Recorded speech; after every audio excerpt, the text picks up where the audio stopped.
Olá, eu sou a professora Margarete Salvati, Brasil. Eu estou aqui dando início a um projeto novo na minha vida, né? Que seria entrevistar pessoas do universo literário. E para compartilhar conhecimentos, saberes e experiências, e em especial histórias instigantes, né? E eu venho trabalhando há anos com projeto de leitura, porque eu sou professora da rede pública estadual, né, no estado do Rio de Janeiro, e também sou docente do Centro Universitário FAMESC, no município de Bom Jesus do Itabapoana, no interior do Rio de Janeiro. E a minha proposta aqui também é falar de início de uma história muito interessante, de um projeto de leitura que eu venho desenvolvendo no curso de medicina e no curso de direito do centro universitário onde eu trabalho, que é uma leitura é, inspiradora, né, do livro Guerreiros Não Nascem Prontos, do autor Dr. José Luiz Tejon. Essa história minha com o doutor José Luiz Tejon surgiu de uma conversa, né, com o meu sobrinho, que é da Universidade de Lavras, e eu pedi assim uma indicação de um texto interessante que impactasse meus alunos, porque eu trabalho no ciclo básico, né, com português instrumental. A minha disciplina não é uma disciplina específica. Então, eu trabalho no início da carreira deles no curso superior, eu vejo a necessidade desses alunos de alavancar a carreira, alavancar o desejo, descobrir por que estão ali. Porque eu vejo nos olhos dele, no perfil desses alunos, a incerteza, o medo, a insegurança. E eu queria conciliar as duas coisas e quero, então, passar uma história de vida de superação e, ao mesmo tempo, trabalhar o hábito da leitura, incitar neles o desejo de buscar nas leituras uma resposta, né, para todas as dificuldades, tanto na escrita quanto na reflexão, né, na interpretação de textos, porque nós encontramos, os alunos chegam para a gente hoje com muita defasagem, porque não há uma cultura de leitura. E com essa falta do conhecimento, eles às vezes não sabem o porquê de estar ali naquela instituição. E às vezes buscam em mim a resposta que eu não tenho para dar, porque eu não tenho tempo para isso. Eu estou focada no conteúdo, mas eu sinto essa necessidade que os alunos têm de achar uma explicação por que estão ali. Então, de acordo com a temática, né, do livro do doutor Tejon, eu consegui impactá-los. E tive respostas assim brilhantes. Alunos que fizeram uma grande virada de chave na vida, pessoas que estavam totalmente desestimuladas de continuar e depois da leitura trouxeram assim exemplos para mim, trouxeram declarações de que aquela leitura impactou bastante. Um caso muito interessante é da aluna Sabrina, né? A Sabrina, ela, uma aluna que chegou para a gente no primeiro período de medicina, cheia de medos, cheia de, sabe, desencantos por ela estar ali, não encontrava razão, porque ela deixou uma filha de 2 anos, encerrou a profissão dela como dentista, né? Tinha uma vida familiar muito tranquila e resolveu reingressar no curso superior, em especial no curso de medicina. Ela sabia que a jornada ia ser muito longa e às vezes ela ficava distante assim na sala de aula, inquieta às vezes. Um dia ela chegou para mim no final da aula e falou: professora, eu sinto nas suas palavras assim uma grande razão por eu estar aqui, mas eu preciso de algo mais. E aí, com a leitura de Guerreiros Não Nascem Prontos, ela assim identificou demais. A princípio ela achou assim: nossa, mas eu não vim aqui para o curso de medicina para fazer trabalho de literatura. Eu vim aqui, né, buscar outros conhecimentos. Mas quando ela começou a ler o livro, isso ela me contou depois. Quando eu comecei a ler o livro, eu senti que para mim era um grande estímulo. É justamente aquilo que eu procurava. Então, no dia da avaliação da prova escrita do livro, nós fizemos uma conversa com a turma e depois eles iam escrever, fazer uma apreciação pessoal sobre a leitura. E ela foi a primeira a terminar, porque ela estava pronta para trabalhar com a temática do livro, porque aquilo havia tocado muito nela. Aí ela saiu para o corredor e ela havia passado um e-mail para o autor do livro. E ela veio correndo e falou assim, professora, e pulou em cima de mim. Falei, Sabrina, o que está havendo? Aí ela disse assim, eu vim falar com a senhora porque o doutor Tejon respondeu o meu e-mail e falou que quer o seu endereço, vai te mandar um livro autografado. E eu estou, assim, feliz por esse acontecimento. Acho que eu encontrei a resposta daquilo que eu procurava. O que eu vim buscar aqui, nessa universidade, eu encontrei. Porque guerreiros não nascem prontos, né? Você tem que ir se fazendo. E você tem que partir daquilo que você quer, do foco. O que eu realmente quero? Será que qualquer dificuldade, qualquer desafio vai me desanimar nessa carreira? Não posso. Então, ela continuou e já se formou. E de vez em quando a gente conversa bastante. Tá.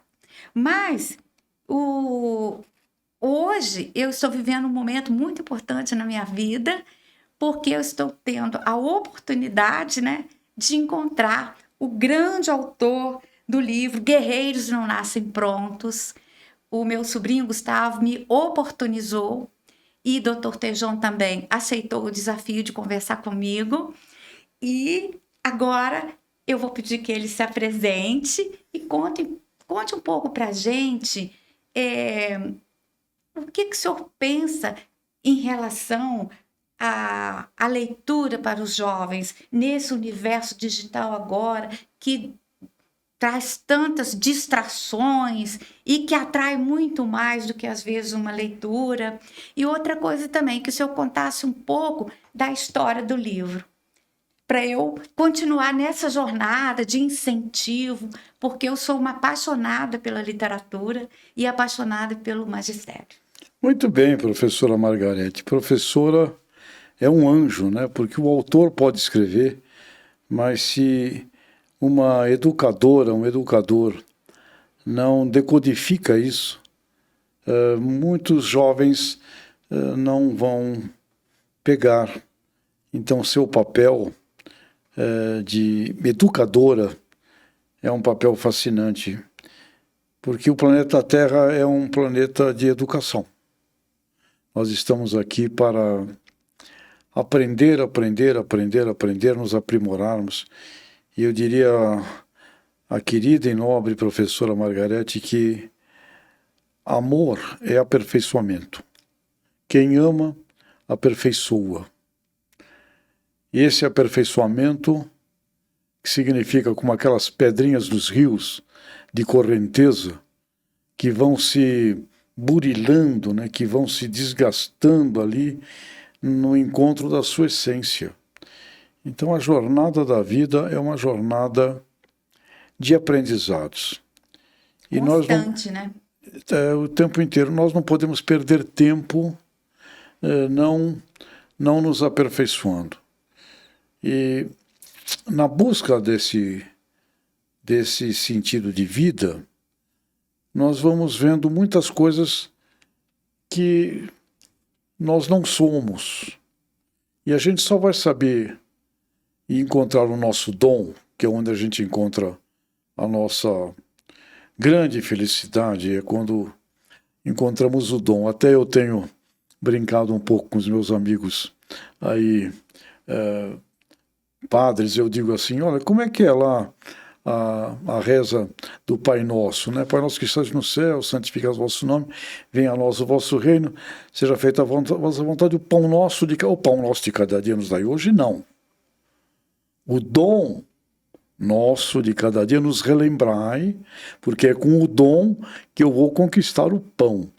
Então, este encontro do dom, que é o que termina fazendo com que cada ser humano encontre efetivamente a felicidade dentro de si, para algumas pessoas, isso acontece rápido, né? Logo. Sou muito amigo do maestro João Carlos Martins, maior intérprete de Bach do século XX, chegou a dava 21 toques por segundo no piano.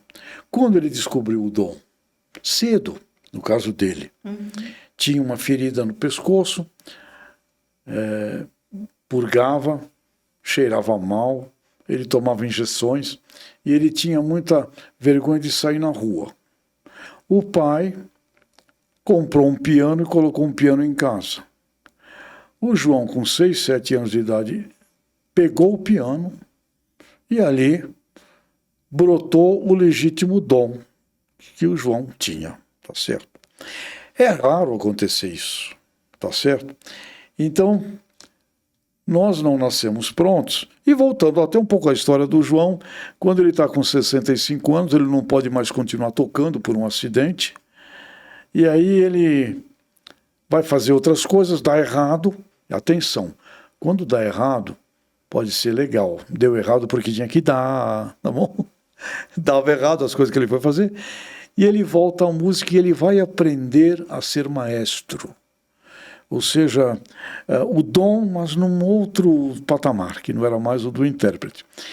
Quando pega assim a minha própria experiência, vamos falar aqui da importância dos livros. Eu tive um grave acidente, uma queimadura no rosto, 4 anos de idade, passei minha infância até 15 anos entrando e saindo de hospitais. E em frente à casa que eu morava, lá em Santos, tinha uma vizinha. Ali tinha muitos imigrantes daquela época que ficavam ali por Santos. Essa senhora era uma senhora austríaca, viúva. E ela já morava em São Paulo com os filhos e ela mantinha aquela casinha dela ali. E uma vez por mês ela descia para Santos, ficava lá uns 4, 5 dias para cuidar da casinha dela. E essa senhora, Dona Justina, eu não esqueço dela.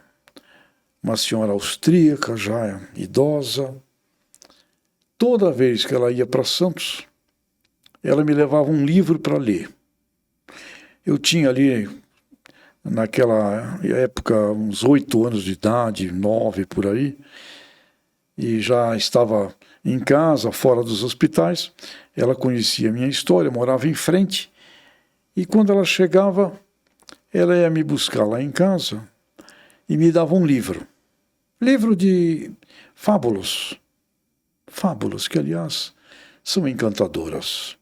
Se você quiser aí ter uma criança que vire um grande adulto, se ele ler fábulas, Irmãos Grimm, Monteiro Lobato, Hans Staden, Viriato Correia, ela me dava um livrinho por mês.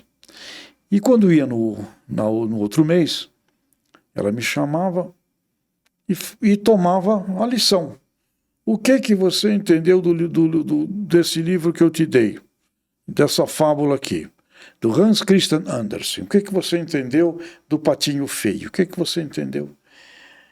E eu explicava. Olha, o Patinho Feio, tal, eu explicava. Ela corrigia. Eu não esqueço, ela tinha sempre ali, na época, um copo de Toddy, chocolate com leitinho doce, um bolinho. Dava um bolinho, um todinho, e dava um outro livro. E você vai ler este agora, e quando a avó, ela se chamava de vó para mim, quando a avó voltar, você vai me contar o que entendeu desse. Essa senhora fez isso comigo dos meus 8, 9 anos até 10, 11, uns 3 anos da minha vida. Que trabalho fantástico, né? Essa senhora fez isso. ela era uma vizinha. Faleceu e eu nunca me esqueci. Então, quando o pessoal pergunta, até João, você escreveu hoje aí, são 37 livros de autoria, coautoria. Eu digo, olha, é impossível não escrever, porque eu recebia um livro por mês na minha infância, passando ali da primeira para a segunda infância, eu recebia um livrinho por mês dessa senhora que me cobrava o que eu entendia. Então a minha cabeça, quando eu cheguei lá nos 16, 17, eu comecei a entender que o meu dom era a redação, que o meu dom era a criação, que o meu dom, por exemplo, comecei a fazer música minha, porque a vizinha que salvou minha vida, quando eu me queimei, pulando o muro, era também professora de violão, me ensinou a tocar violão, e eu comecei a fazer umas músicas minhas, com as minhas letras. Então eu comecei a descobrir ali, com 16, 17 anos, um pouco desse dom. Agora, para saber o que eu não era, eu quero deixar essa coisa aqui importantíssima. Para você saber o que você não é, você tem que experimentar. Você tem que experimentar. Meu pai era preocupado que eu não ia conseguir fazer nada da vida por causa do meu problema, do acidente, e falava assim, você vai estudar eletrônica, filho. Porque se não... Na pior das hipóteses, elas vão abrir uma oficinazinha aqui e você vai consertar rádio e televisão. Me pôs para estudar eletrônica. Eu era terrível. Eu destruía os aparelhos. Eu era o pior aluno do colégio de eletrônica. Porém, eu era o melhor na redação, eu era o melhor no... mas horrível na eletrônica. Ah, você não vai saber fazer nada, você vai estudar contabilidade. Me pôs num cursinho de contabilidade. Um inferno, eu era ruim em contabilidade. Aquela época começou a moda, já naquela época dos computadores, programação, os mais velhos vão se lembrar, COBOL, programação, você vai estudar para pelo menos você saber como é que pode ser alguma coisa para você viver. Terrível, terrível. Então, eu fui vendo aquilo que eu não era ruim nisto. Eu tentei. Eletrônica, me pôs para trabalhar numa oficina de um amigo dele, o amigo pediu, olha, leva ele embora, ele não consegue. Lá em Santos, tinha lá a refinaria Petrobras, ali em Cubatão, e teve lá recrutamento para manutenção de eletrônica na refinaria. Vai lá, você tem que fazer teste, você vai fazer teste. Me fez fazer teste. Eu não passei para o bem da refinaria Petrobras, eu não passei, porque eu ia explodir aquilo. Então eu fui vendo, pessoal, aquilo que eu não sou. E foi acontecendo o dom. Quando você encontra o dom, parece aquela árvore que encontra realmente o fruto que ela tem que dar. Aí você tira de você o dom. E quando você extrai de você o dom, tu é muito bom naquilo, porque tu ama aquilo. Aquilo que você ama, você é profundo, você vai estudar, você não vai se cansar. E é o trabalho. O trabalho no teu dom é o grande amor. E aí é como o sociólogo italiano Domenico De Masi diz, que o melhor lugar no mundo para você viver é onde você trabalha com o amor de um artífice, onde você aprende a cada dia com aquela arte e onde você se diverte, porque é muito prazeroso. Então, uma coisa muito importante aqui para a nossa juventude é experimente. Experimente estágios, experimente antes de você chegar na universidade. 15 anos, 14, com 15 anos, meu pai me colocou para trabalhar como auxiliar de um livreiro, de uma livraria em Santos. Eu tinha que fazer de tudo, eu tinha que abrir a porta, eu tinha que varrer o chão, passar pano e limpar banheiro. 15 anos de idade, carregar livro nas costas, revistas, fazer entregas. Isto era prazeroso? Não. Mas fui fazer, porque era um trabalho. E pergunto a você, quando o pessoal pergunta a mim, como é que você começou? Eu limpei banheiro todo dia na livraria durante 1 ano. Isso foi bom?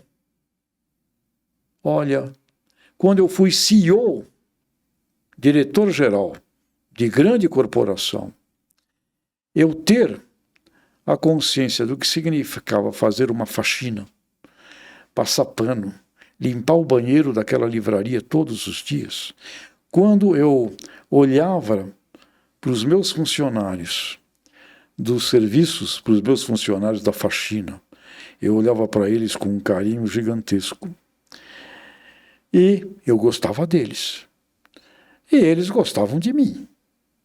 E quando eu era diretor-geral, você sabe quem mais me falava do ambiente, das conversas que aconteciam na empresa, que nenhum auditor pega, que não aparece nunca do alto comando, a turma da base.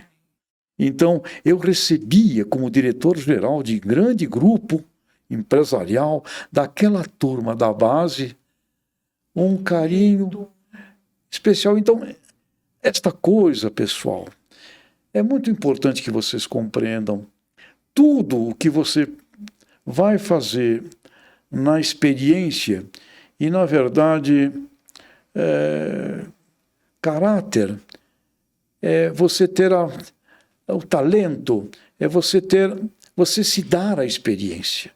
Se dê a experiência, porque ao se dar a experiência, você vai saber o que você não é, o que você é mais ou menos e qual é o teu efetivo dom. Então, encontrar o dom é a maior riqueza da nossa felicidade.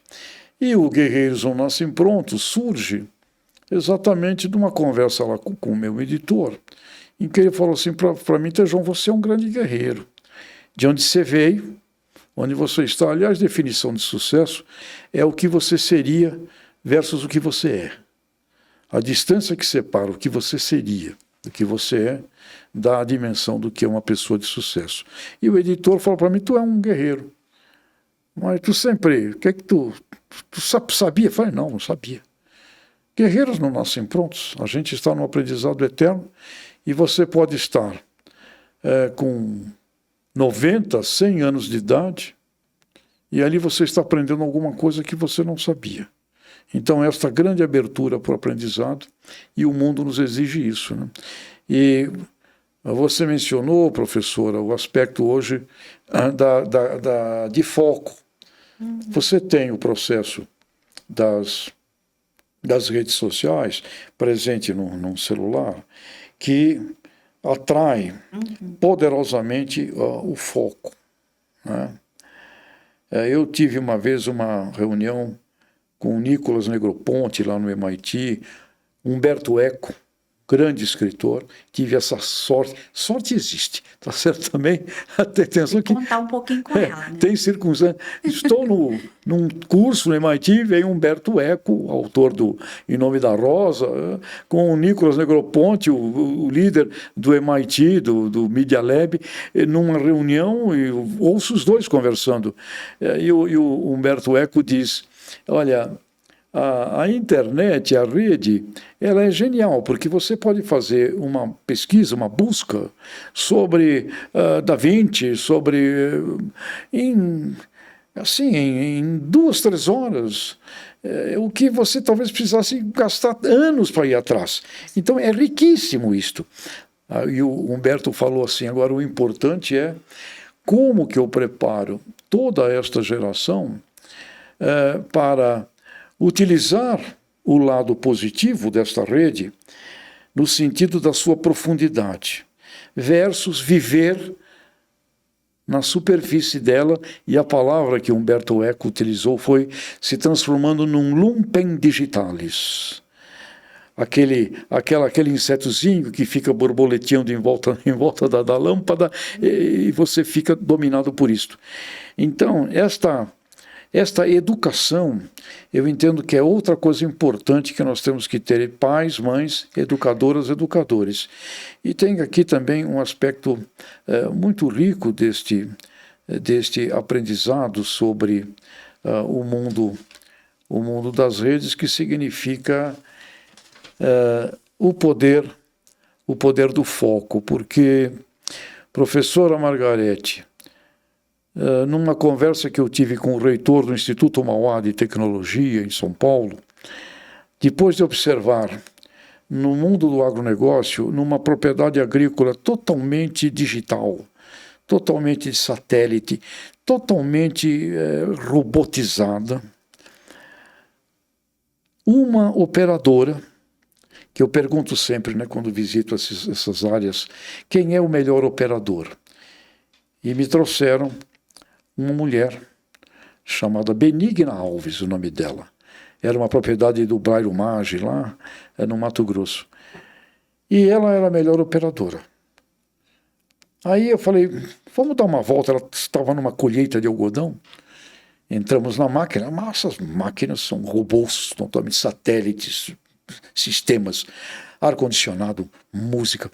Você entra ali dentro, fecha a porta, você parece que está numa nave espacial. E aquilo vai. E a Benigna tomava nota, assim, num caderninho. Eu falei, mas o que você... Eu vejo, observo detalhes, professor. Terminamos aquilo, desci, ela entregou esse caderninho para o chefe, melhor operador. Aí eu perguntei para o reitor da universidade, lá do Instituto Mal de Tecnologia, por que dada toda uma condição internautica, digital, algorítmica, satélite, por que na mesma circunstância hiper high-tech, inteligência artificial, por que uma pessoa tem uma performance melhor do que a outra? E a resposta deste querido reitor, ela é marcante e creio que vai fazer uma provocação muito grande aqui em quem estiver nos vendo. Ele me disse, a tecnologia digital está a serviço de um mundo cada vez mais analógico. Eu perguntei por quê? E aí vem a grande diferença da pressão evolutiva humana. Ele me disse, porque entre o 0 e o 0,0000001 existe o infinito. Porque entre o algoritmo X e o algoritmo Y existe o infinito. E quem vai sempre captar o infinito é este ser humano que está ali inteiro, de corpo, alma, espírito, para pegar a vírgula da vírgula entre os... Ou seja, imagine só, um jovem, ok, fica lá, tem seus grupos, etc, ok, mas se não aprender a administrar o foco, você vira um lumpen digitalis. Você vive no entorno desta lâmpada, em torno deste celular, e você vai ter graves dramas com relação ao conhecimento de si mesmo. E quando você vai para uma medicina robótica, tá certo? Você escuta de um dos maiores gastroenterologistas da medicina robótica, ele dizer, eu assisto vários médicos atuando com a medicina robótica. Eu observo, e eu sempre pego um detalhe que é especial. E eu perguntei qual é a diferença de fazer uma cirurgia com o senhor ou com outro médico. Ele falou, a chance dos fatores incontroláveis comigo é menor do que com os outros. É o Dr. Macedo, que ficou famosíssimo aí por ter sido cirurgião também do ex-presidente. Que, aliás, Dr. Macedo levou uma patada de cavalo com 12 anos de idade, né? Você pega o Dr. Luiz Macedo, aí você vai ver, ele tem o rosto amassado. O médico que atendeu o Dr. Macedo quando ele era garoto perguntou, o que você quer ser quando crescer, menino? Esse já sabia, esse já carregava com ele essa vontade. Eu quero ser cirurgião.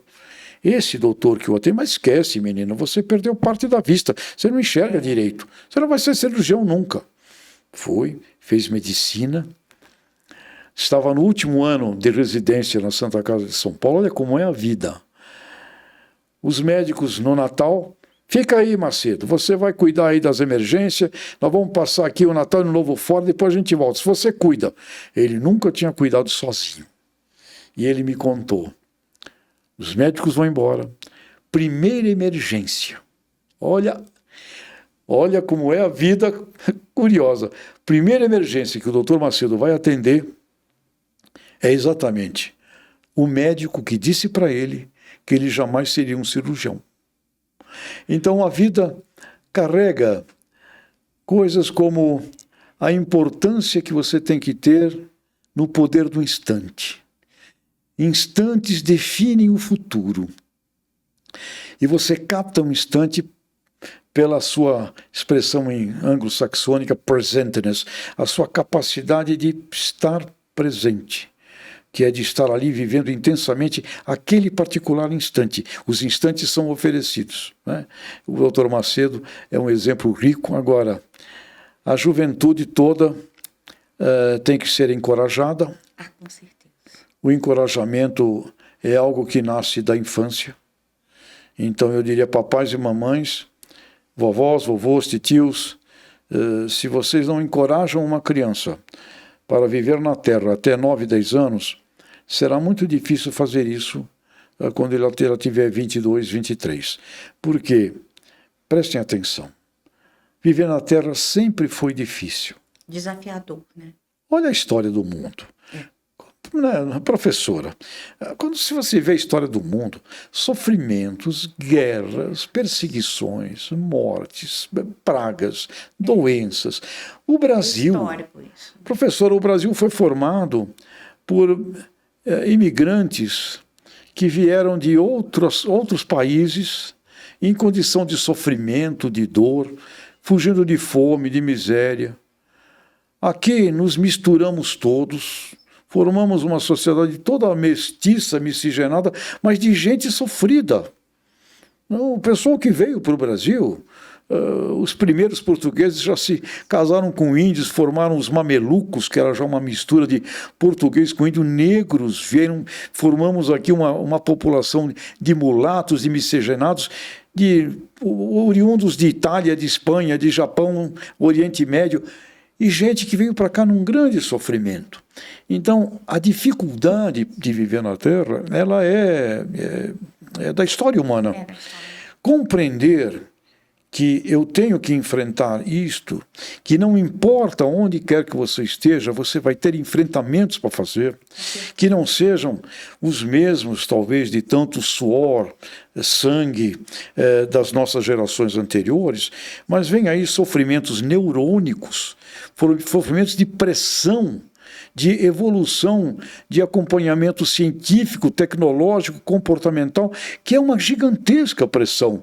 Não é mais assim nos poros do suor, mas é nos poros dos nossos neurônios. Intelecto. Então, professora, se a gente, quando tem uma criança, não mostra para essa criança os dramas da vida, não leva essa criança para saber que existe prisão, existe lugares com seres humanos com dramas mentais, existem asilos, existem orfanatos, Se você não prepara esta criança para compreender o lado árduo, difícil, e só a cria protegida, quando você a solta e ela tem que ir para o mundo, ela chega numa empresa despreparada.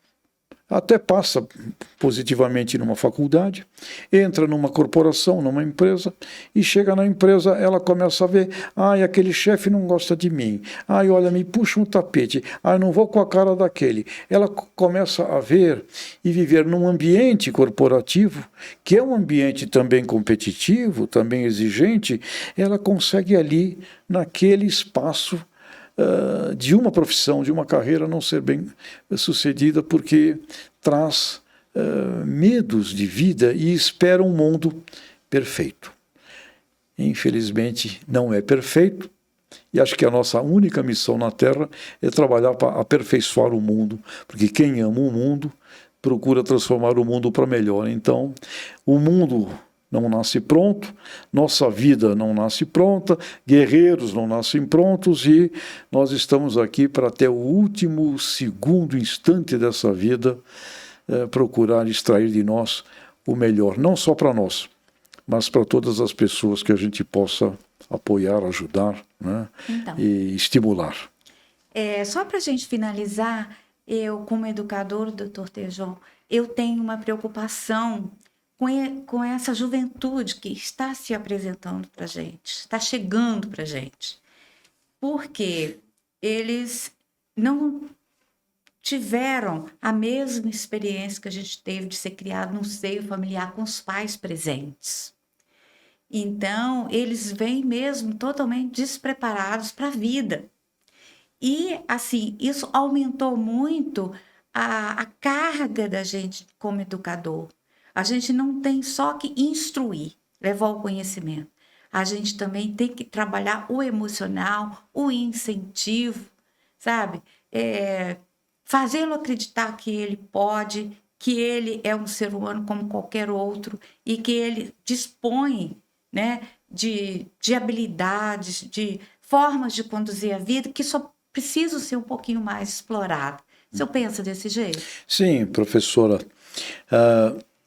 Eu hoje dou aula ainda num programa especial na França, mas é praticamente hoje a minha única atividade assim como professor. Hoje são esses alunos internacionais que eu dou aula em fevereiro e cuido desse programa aqui no Brasil, mas a minha presença formal como professores hoje ficou reduzida a praticamente esse mês de fevereiro, que aliás é uma experiência fascinante com culturas jovens, africanos, indianos, é de uma experiência extraordinária. Agora, me recordo bem, eu sou professor desde 1982 até 2017, sempre dei aula na ESPM, na Fundação Getúlio Vargas. E uma coisa que me incomodava muito numa classe, e que eu realmente ficava muito incomodado para ver como é que eu mexia com aquilo, os alunos que se acomodavam numa posição mediana. Então, numa classe, professora, a senhora deve conhecer bem isso, tem ali uns 10, 12% que vão na frente, tá certo? Tem mais uns 18, 19% que podem seguir esses 10, 11, e aí tem 50% de acomodados, de turistas passando o tempo na sala de aula, e também tem uma turma que são os rebeldes, que eu sempre preferi, porque pelo menos os rebeldes aparecem. Se manifestam. Se manifestam, então eu sempre preferi. E uma coisa que me incomodava muito é como é que eu faço o grupo inteiro prosperar. Porque dar aula para os 10, 11% que vão bem é ótimo. É fácil. Mas os 18% que ou seja, dar aula ali para 30% da classe, na boa. O drama é como é que eu conduzo os outros 70%.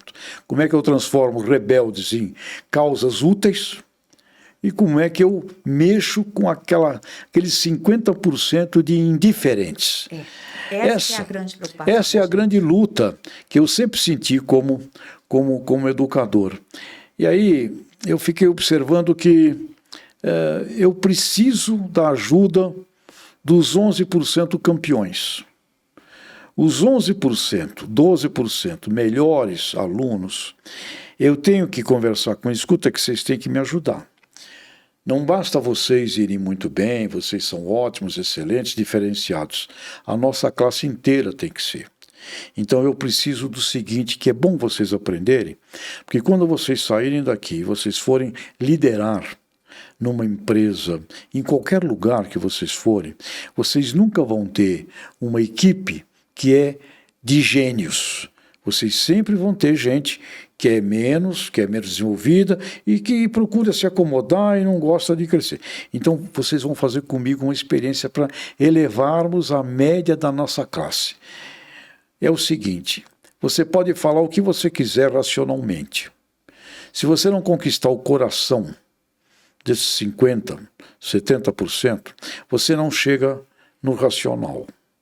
Então eu quero que vocês saiam com esses alunos, que vocês vão tomar uma cerveja juntos. Eu quero que vocês fiquem amigos dos 70% que são indiferentes, medianas mais baixas, etc.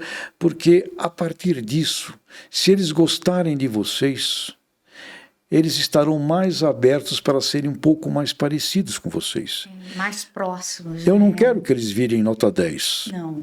Mas Pelo eu quero menos que te aproxime. eu quero de nota 3, 4, que eles possam ser 6. Eles possam ser 6, 7. E você vai observar que, mesmo ele sendo um mediano já não sofrível, sendo nota 6 da vida, ele pode ter uma importância muito grande no ambiente. Determinada situação, ele pode ser ótimo. Então, isto será a vida. Ele também pode trazer contribuições, né? Grandes contribuições, muitas vezes que os outros não conseguiriam fazer e que ele faz. Mas se a gente não conduzir o todo, vocês 10, 11 também perderão a chance de serem ainda melhores do que vocês podem ser. Então vocês têm o dever, vamos fazer isso, vamos conquistar essa turma. Aí isso, professora, dá trabalho. Dá.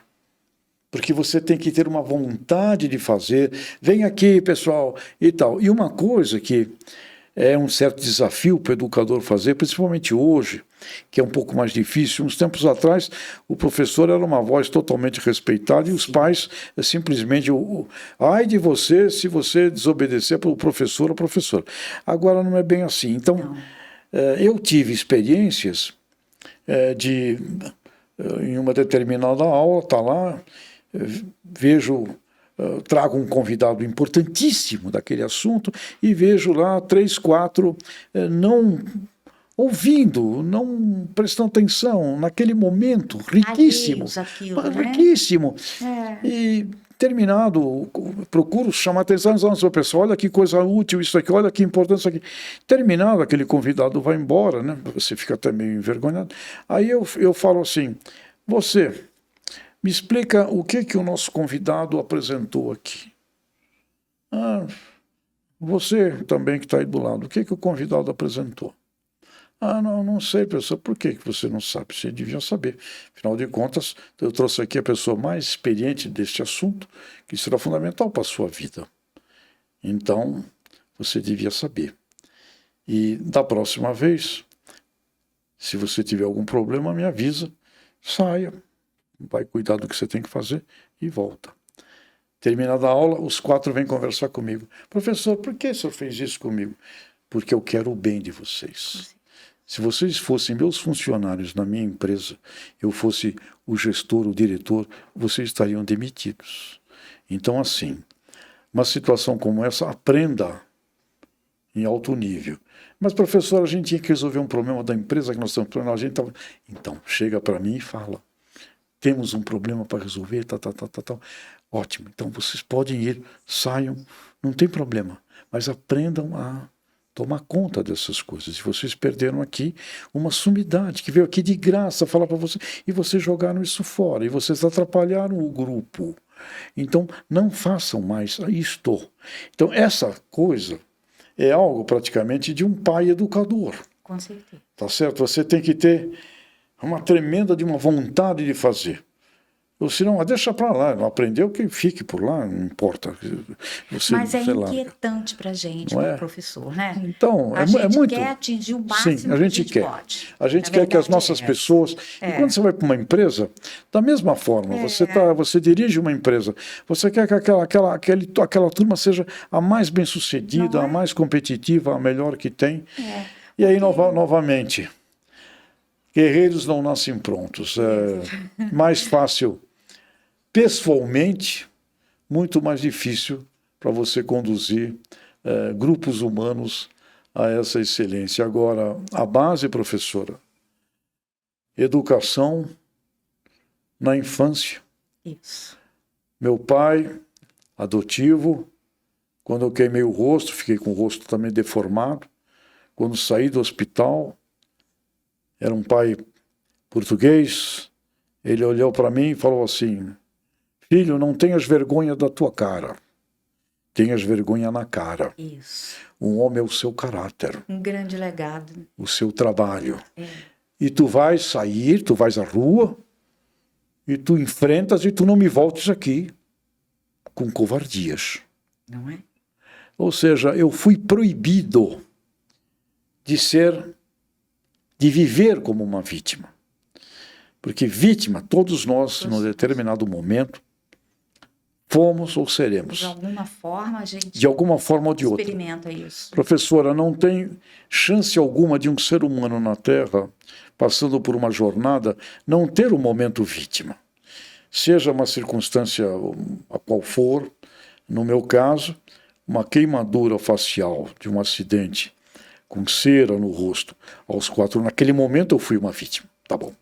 Então, quando você é uma vítima, você tem que ser acolhido, tratado, resgatado, mas você tem que ser, a partir desse momento, reeducado. Depois de reeducado, reinserido no mundo e liberto.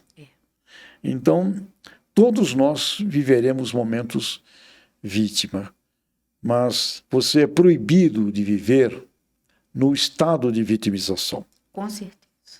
Professora, eu não vejo nada mais indigno para um ser humano do que ele estar vivendo no estado de vítima. Todos nós lá, você pega problema com pai, problema com mãe, péssima coisa, aconteceu ontem, sempre tem. Sempre aconteceu algo. E aí você chega ali com 22, 23 anos e você tem isso que a professora disse, medo do enfrentamento, e você vai observar que tem sempre alguém que é acusado por isso. Tem sempre alguém que... a pessoa vítima, no estado de vitimização, ela sempre procura, sempre aponta um culpado. Não me deixa justificar. Sim, né? E muitas vezes o colega da escola, a professora, a instituição, o colégio, o governo, a empresa, o bairro, ou alguma coisa. Está sempre com o dedo apontando para alguém. E se isto não é eliminado da atitude desse ser humano, ela vai viver uma vida terrível. E geralmente um ser humano em estado de vitimização, sem querer, ele vitimiza pessoas. Contagia, né? Imagina se ele tem filhos e ele vive um estado de pai e mãe de vitimização, de mundo mal, o mundo não presta, e me fizeram isto, aquilo. Você já forja ali uma criança. Daninha, né, no ambiente. Então é terrível. E uma outra coisa importante, professor, é que geralmente a estratégia de vitimização também é muito utilizada por lideranças de poderes que utilizam o sistema da vitimização, né, para manipular populações, povos, etc. E tal. Isso aí então eu creio que real, né? Então eu creio, professora, que uma coisa que significa muito realmente a dignidade da vida na Terra é momento vítima, todos temos. Transformar o momento vítima num momento digno é a nossa grande luta e o nosso dever.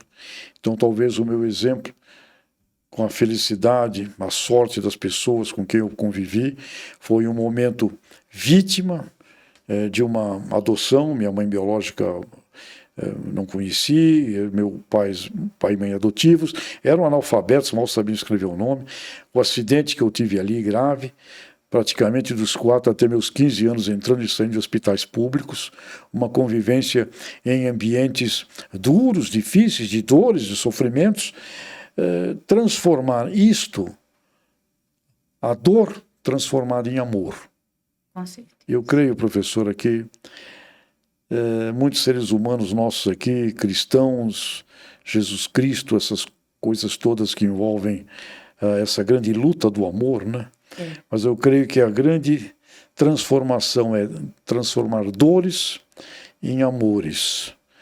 E a forma de você transformar a dor em amor é através dessa consciência de não aceitar a minha vida como de um ser humano vitimizado. Posso ter todo o direito de dizer, olha o que fizeram comigo, mas eu não tenho o direito de dizer, porque fizeram isso comigo, eu não tenho mais nada a fazer no mundo, eu me entrego, nunca, olha só minha vida, a minha cara ficou queimada, terrivelmente queimada. Mas conseguiram, seres humanos queridos, e eu consegui ouvi-los, transformaram a dor em amor e transformaram um rosto totalmente queimado num rosto bonito. Quem diria isto? a minha mãe Rosa, minha mãe adotiva, que todo dia esta linda mulher dizia para mim: você é o menino mais lindo do mundo. Você é um príncipe, palavra que ela usava. Você vai ser um doutor. Você vai ser um grande homem. Esta mulher enchia minha cabeça de que eu era lindo. Eu era menino totalmente horrível. Mas o poder da palavra. E, sem dúvida alguma também, professora, muito importante lembrar, vizinhas, mães da minha vizinhança, mulheres que eram mães de outras crianças ali, que importância imensa das mães da minha rua. A dona Justina, dona Margarida, a Maria, meia dúzia de mulheres ali, mães da minha rua, como elas estão presentes em mim. E professoras inesquecíveis. Eu não esqueço jamais. Eu estava no que seria hoje o fundamental, primeiro ano, né, da época primário, e eu comecei a fazer muita rebeldia na escola. Coisa de moleque, ainda bem, moleque tem que fazer rebeldia. Coisa de moleque. Eu não esqueço. Esta professora, um dia, chega na minha casa, bate na porta. Eu falei: ih, professora aqui. Ela tem uma conversa com a minha mãe e com meu pai sobre meu comportamento e como que eu ia ter que agir para ir bem naquela escolinha. Você achou logo que havia dado errado, né?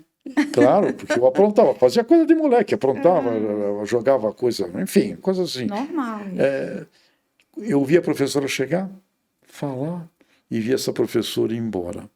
E aí vem o pai e a mãe e diz como é que eu tinha que me comportar a partir daquele momento, porque a professora disse isso, isso, isso, isso. Essa professora fez um bem. Porque eu estava andando com os moleques também, que era tudo, né? E a gente tudo também com os problemas, a gente fazia pronto de moleque, mas era pronto de jogar coisa, enfim, quebrar, coisa molecada. Essa professora, inesquecível, eu devia ter 7 anos de idade. Não esqueço dela, batendo na porta, indo embora, não vai fazer mais isto, isto e isto. Você é o resultado das pessoas que você obedece e atende para o seu bem. A importância teve isso. A importância de uma professora que foi na minha casa, eu não esqueço dela. Então, os nossos professores marcam as nossas vidas. Todo mundo, alunos, né, que estão, não importa do universitário, não importa, todos vocês, se vocês prestarem atenção, vocês vão ter alguns professores inesquecíveis. Preste atenção, eles existem. E como eles serão importantes em toda a nossa vida, que nós não vamos nunca nos esquecer. E eles estarão sempre presentes ali com uma mensagem maravilhosa. Eu fui fazer meu doutorado já com 60 anos de idade. E eu fui fazer meu doutorado por 2 motivos. Primeiro, que minha mãe adotiva, a dona Rosa, dizia: você vai ser um doutor, vai ser um doutor, vai ser um doutor. Não precisava fazer doutorado. Enfim, mas ok. E um professor Marcos Cobra, que foi meu professor de marketing na GV, querido amigo. O professor Marcos Cobra falou: você tem que fazer um doutorado, você é um professor e você tem que fazer um doutorado de educação. Quando eu reuni a mensagem deste professor com a mensagem daquela voz lá, da minha mãe, tá bom, vai. Vou fazer as teses, todo esse trabalho que eu já conheço bem, vou fazer meu doutorado. Então, professores, vizinhos, amigos, gente nas empresas, como eles contribuem para esse guerreiro que não nascem prontos. E eu poderia dizer aqui, professor Margarete, que nós somos o resultado de uma coleta de retalhos humanos. Aqui no livro o senhor diz que nós somos resultado das pessoas com as quais convivemos. Sim. Isso é muito forte. Sim. Né? É isso. E a questão das boas escolhas também. E é isso, né, doutor? Então, eu quero deixar aqui registrado, doutor Tejon, que foi, assim, um grande aprendizado para mim hoje essa conversa. Estou, assim, muito lisonjeada de estar ao seu lado. E eu te desejo todo sucesso, né? Acima do que o senhor já tem. E gostaria de dizer que o senhor representa muito, né? Para a comunidade científica, acadêmica, nesse universo do agro, representa muito o nosso país, sabe? E quero agradecer pelas sábias palavras e quero dizer que eu quero continuar trabalhando com outros exemplares seus de livros e, e a minha experiência em conhecer o senhor, para mim, foi grandiosa e tem Obrigado. sido a cada dia. Eu já li isso aqui umas 4 vezes. Obrigado, E cada querida. leitura que eu faço, eu me reconheço um pouquinho, né, mais daquilo que eu já construí enquanto docente, enquanto professora. Eu me reconheço que como um indivíduo assim que eu sou uma guerreira, eu me considero assim, sem demagogia, sabe? Porque eu queria tanto estar na cadeira do magistério e hoje eu me realizo e eu pude encontrar nessas suas palavras aqui do livro, desse encontro aqui, nesse momento, assim, mais um alívio, né, para mim, que eu acho que com a palavra a gente transforma, a gente modifica mentes, né? E a docência, ela tem essa pretensão, Sim. né? E quem escreve também tem, né? Então, o escritor, quando ele se expressa ali o seu pensamento, quando a pessoa acessa, ele tem aquele impacto de modificar alguma coisa na sua vida. Professora, provoca, inclusive, todos os alunos Aham. a escreverem um livro deles. Então, Porque existe hoje editoras de self-publishing, né?